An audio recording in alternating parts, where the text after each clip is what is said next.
लाहौर के मीनारे पाकिस्तान में आज धार्मिक सम्मेलन कर रहा है भारत का दुश्मन नंबर 1। जलसे में पाक सरकार कर रही है मदद। आतंकी संगठन जमात-उद-दावा के जलसे में लोगों के आने के लिए पाकिस्तान सरकार ने चलाई स्पेशल ट्रेनें। हैदराबाद और कराची से खुली ट्रेन। हाफिज सईद को सरकारी संरक्षण पर पाक रेलवे का जवाब, कहा सभी राजनीतिक और धार्मिक संगठनों के अनुरोध पर स्पेशल ट्रेन चलाने का नियम। पाकिस्तान तहरीक-ए-इंसाफ के नेता इमरान खान भी हाफिज सईद पर हुए मेहरबान। लाहौर घेरने की योजना स्थगित। इमरान खान ने आज लाहौर बंद करने का किया था ऐलान। हाफिज सईद के कहने पर छोड़ा प्लान।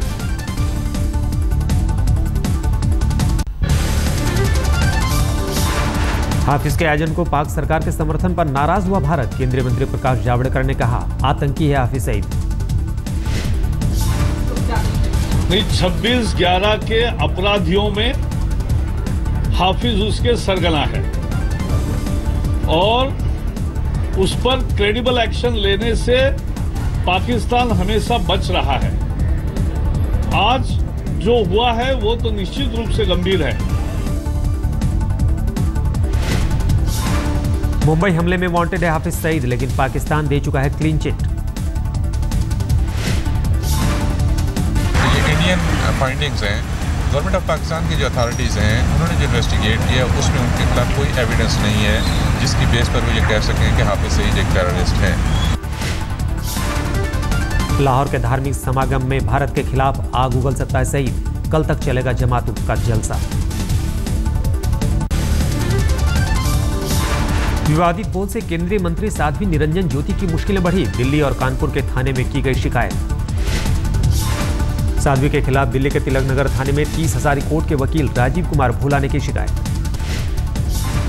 कानपुर में समाजवादी पार्टी के नगर अध्यक्ष ने भी साध्वी निरंजन ज्योति की शिकायत की। देशद्रोह का केस चलाने की मांग। समाजवादी पार्टी की ओर से आज हमने नगर इकाई की ओर से आज हमने कोतवाली में तहरीर दी है कि उनके खिलाफ मुकदमा पंजीकृत किया जाए और उनकी सदस्यता को बर्खास्त करने की मांग उसी आधार पर हम करेंगे। माननीय प्रधानमंत्री जी की जिम्मेवारी बनती है कि उनको बर्खास्त करना चाहिए और इनके खिलाफ आपराधिक मामला दर्ज करा के तो सख्त से सख्त कार्रवाई।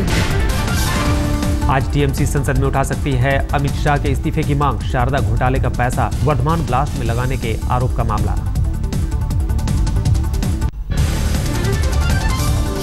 राहुल गांधी के अमेठी दौरे का आज दूसरा दिन। दौरे के पहले दिन राहुल ने पीएम आदर्श ग्राम योजना पर उठाए सवाल।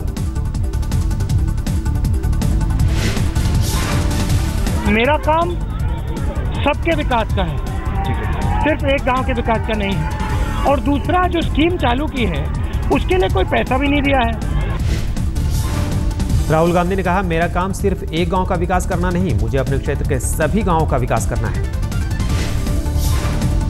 अमेठी दौरे में लोगों से मिलते जुलते नजर आए राहुल। अहमदपुर गांव के एक किसान की बेटी ने राहुल को भेंट की लौकी। अमेठी पहुंचे राहुल ने सांसद आदर्श ग्राम योजना के तहत जगदीशपुर गांव को लिया गोद। ग्रामीणों में दिखा उत्साह।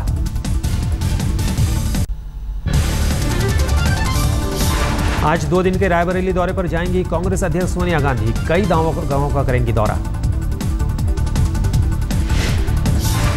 डिस्ट्रिक्ट विजिलेंस और मॉनिटरिंग कमेटी की बैठक में शिरकत करेंगी सोनिया। भुए माओ गेस्ट हाउस में बिताएंगी रात। महागठबंधन पर आज फिर होगी कवायद। दिल्ली में मुलायम सिंह के घर पर होगी बैठक। नीतीश कुमार और लालू यादव के बैठक में शामिल होने के आसार। अपने अपने राज्यों में बीजेपी से मुकाबले की बनेगी रणनीति। केंद्र सरकार की नीतियों के खिलाफ पटना में आरजेडी का महाधरना आज। लालू को छोड़ पार्टी के बड़े नेता होंगे शामिल।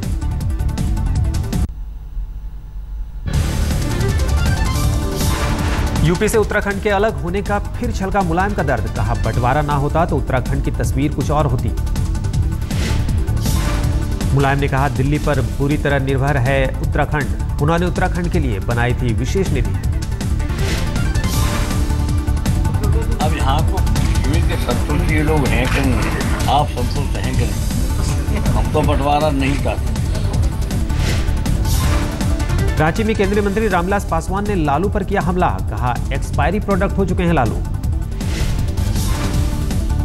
एक तो लोग अस्थायी सरकार चाहते हैं, दूसरा हमने जो अनुभव किया कि जो केंद्र और राज्य का जो तालमेल है उसको लोग बनाए रखना चाहते हैं। आज दुबई चले अरविंद केजरीवाल, आम आदमी पार्टी के लिए करेंगे चंदा इकट्ठा। दुबई के बाद अमेरिका भी जाएंगे केजरीवाल, दिल्ली चुनाव के लिए विदेशों से पार्टी के लिए फंड जुटाएंगे। विदेशी फंड को लेकर लगे आरोपों पर बोले केजरीवाल, कहा फंड से जुड़ी हर जानकारी हमारी वेबसाइट पर उपलब्ध। साहब हमने वेबसाइट पे डाला हुआ है, जो भी हमें चंदा देता है उसका नाम भी हम वेबसाइट पे डालते हैं। केजरीवाल ने पूछा, कांग्रेस और बीजेपी का पैसा कहां से आता है? दोनों पार्टियां दे जवाब।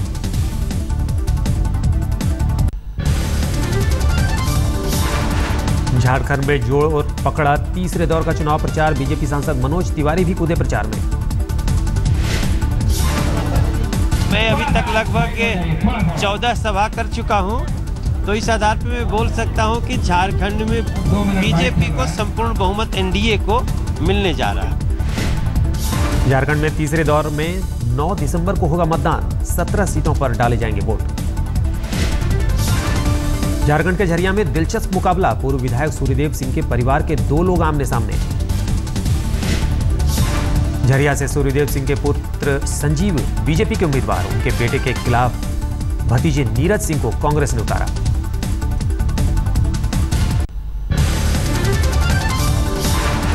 महाराष्ट्र में कल होगा देवेंद्र फडणवीस मंत्रिमंडल का विस्तार, शिवसेना के 12 मंत्री सरकार में शामिल होंगे। दिल्ली में बीजेपी अध्यक्ष अमित शाह से कल मिले महाराष्ट्र के सीएम देवेंद्र फडणवीस, मंत्रिमंडल विस्तार पर चर्चा। देश के पूर्वी इलाके में सरकारी बैंकों में आज हो सकता है काम ठप, 2 दिन से जारी है सरकारी बैंक कर्मचारियों की रिले हड़ताल। वेतन इजाफे की मांग को लेकर हड़ताल पर हैं सरकारी बैंकों के कर्मचारी, मांग पूरी न होने पर बेमियादी हड़ताल की चेतावनी। कर्मचारी जो 9 यूनियनों से संबद्ध हैं, यूएबीयू के बैनर के तले वो अपने 10वें लंबित वेतन समझौते के लिए पिछले 2 साल से संघर्ष कर रहे हैं। ये वेतन समझौता 1/11/2012 से लंबित है। झुंझुनू के फतेहसारी गांव में हुआ सीआरपीएफ जवान राजेश कपूरिया का अंतिम संस्कार, छत्तीसगढ़ के सुकमा में हुए थे शहीद। पूरे राज्य के सम्मान के साथ दी गई राजेश कपूरिया को अंतिम विदाई, स्थानीय अफसर और विधायक की मौजूदगी में अंत्येष्टि। पंचतत्व में विलीन हुआ इलाहाबाद का वीर सपूत मुकेश कुमार, पैतृक गांव नवाबगंज में अटरामपुर बजा में अंतिम संस्कार। कल दोपहर सारनाथ एक्सप्रेस से पहुंचा था शहीद का पार्थिव शरीर, आखिरी दर्शन को उमड़े लोग। यूपी के हापुड़ के गांव जमालपुर में सीआरपीएफ जवान कुलदीप को दी गई आखिरी विदाई, आरएलडी नेता जयंत चौधरी भी हुए शामिल।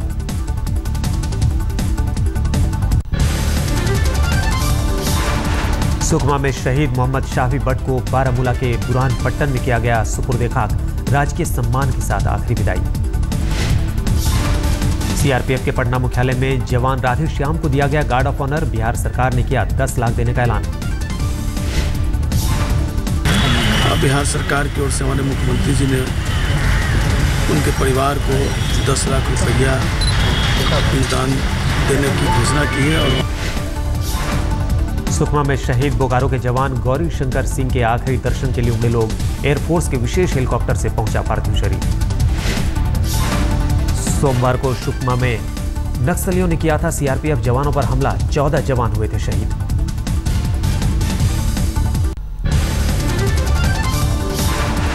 दिल्ली में 21 साल की एक लड़की से बंधक बनाकर रेप करने का सनसनीखेज मामला, आरोपी एमबीए का छात्र, लड़की से थी जान पहचान। कई हफ्तों से लड़की को बनाया था बंधक, पीड़िता के मुताबिक आरोपी ने ब्लैकमेल करने के लिए बनाया था अश्लील एमएमएस। लड़की केरल की रहने वाली, आरोपी ने नौकरी के नाम पर झांसा देकर फंसाया अपने जाल में, किसी तरह लड़की ने अपनी मां को किया संपर्क। जम्मू कश्मीर के पुलवामा में सीआरपीएफ की गश्ती दल पर ग्रेनेड से हमले में 4 जख्मी। झारखंड में टीपीसी नक्सली संगठन का जोनल कमांडर अजय प्रसाद उर्फ रोशन चढ़ा भत्ते, पुलिस ने जब्त किया देशी कट्टा और कारतूस।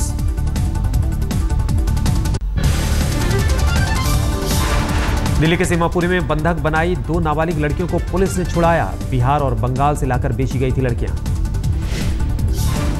पुलिस ने मौके से दबोचा 2 लोगों को। ह्यूमन ट्रैफिकिंग के मामले से जोड़कर कर रही है जांच पुलिस। पुणे की सुधारगृह से 5 कैदी फरार। कर्मचारी की आंख में मिर्च झोंककर चंपत हुए लड़के। यूपी के हरदोई में लुटेरों के हौसले बुलंद। चौकी से चंद कदम की दूरी पर बैंक लूटने की कोशिश। सीसीटीवी फुटेज में स्ट्रांग रूम का ताला तोड़ने की तस्वीर कैद। पुलिस लुटेरों की तलाश में।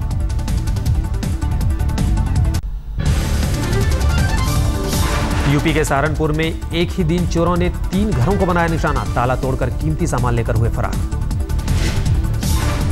चोरी की वारदात सीसीटीवी कैमरे में कैद। पुलिस मामले की जांच में जुटी। अब तक कोई गिरफ्तारी नहीं। पटना में दोबारा एसपी का पदभार संभालते ही शिवदीप लांडे ने अपराधियों के खिलाफ चलाया अभियान। हथियार के साथ 2 बदमाशों को गिरफ्त में लिया। सिटी एसपी के मुताबिक लूट की वारदात को अंजाम देने की फिराक में थे आरोपी। 2 और बदमाशों की तलाश जारी।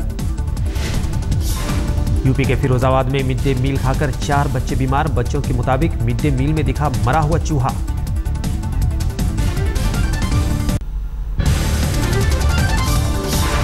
दिल्ली के रोहिणी में निजी स्कूल में 9वीं की छात्रा से रेप। स्कूल के ही 10वीं के छात्र पर लगा रेप का इल्जाम। सनसनीखेज वारदात। रोहिणी के सेक्टर 9 के एक स्कूल की आरोपी छात्र पुलिस की गिरफ्त में। पीड़ित छात्रा और आरोपी एक दूसरे को पहले से जानते थे। रेप की घटना के बाद स्कूल प्रशासन पर उठे सवाल। दिल्ली के मंगोलपुरी में एक घर में नौकरानी की लाश मिलने से हड़कंप। गुस्साए लोगों ने जमकर की तोड़फोड़। 17 साल की लड़की की घर के बाथरूम में जली हालत में मिली लाश। पुलिस मामले की जांच में जुटी।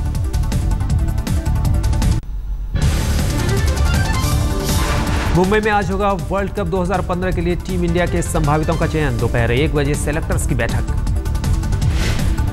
30 संभावित खिलाड़ियों की बनेगी सूची। कई नए चेहरों को मिल सकता है मौका। टीम में युवराज, सहवाग, भज्जी, गंभीर जैसे सीनियर खिलाड़ियों की होगी वापसी या फिर सेलेक्टर्स बनाएंगे यंग ब्रिगेड। इस पर होगी सबकी नजर। बीती रात ऑस्ट्रेलिया दौरे के लिए रवाना हुए महेंद्र सिंह धोनी आज टीम को करेंगे ज्वाइन।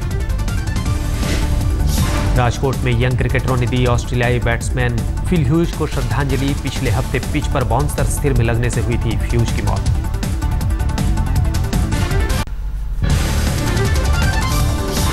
भ्रष्टाचार के मामले में थोड़े सुधरे हैं हम। अंतर्राष्ट्रीय संस्था ट्रांसपेरेंसी इंटरनेशनल की करप्शन परसेप्शन इंडेक्स में भारत का नंबर 85। पिछले साल भारत का नंबर था 94। भारतीयों के व्यवहार में आए सुधार से 9 अंक खिसक कर 175 देशों की सूची में 85 पर पहुंचे हम। डेनमार्क पहले नंबर पर। बॉलीवुड के खिलाड़ी कुमार की आने वाली फिल्म बेबी का ट्रेलर लॉन्च। फिल्म में अक्की हैं कड़क पुलिस वाले की किरदार में। अमिताभ बच्चन मिले गुजरात की मुख्यमंत्री आनंदीबेन पटेल से। मुख्यमंत्री के बुलावे पर गांधीनगर में दोनों की मुलाकात। बिग बी हैं गुजरात के ब्रांड एम्बेसडर। गुजरात के लिए किया कई विज्ञापन फिल्मों में काम। अबू धाबी के मॉल में अमेरिकी स्कूल टीचर का कत्ल। मॉल के रेस्टरूम में चॉपर से की गई हत्या। यमन की राजधानी साना में ईरानी राजदूत के आवास पर हमला। 3 लोगों की मौत। विस्फोटकों से लदी कार से हमलावरों ने किया ब्लास्ट। वारदात से थोड़ी ही देर पहले दूतावास से निकले थे राजदूत। एटमी प्लांट में बिजली आपूर्ति बाधित होने पर यूक्रेन पीएम ने ऊर्जा मंत्री से मांगा जवाब। बिजली मंत्री के मुताबिक पावर जेनरेटिंग यूनिट में शॉर्ट सर्किट से बाधित हुई थी बिजली। चीन के उत्तरी हिस्से में शुरू हुई कड़ाके की सर्दी। कल तुलिहे शहर में -20 डिग्री तक पहुंच गया था तापमान।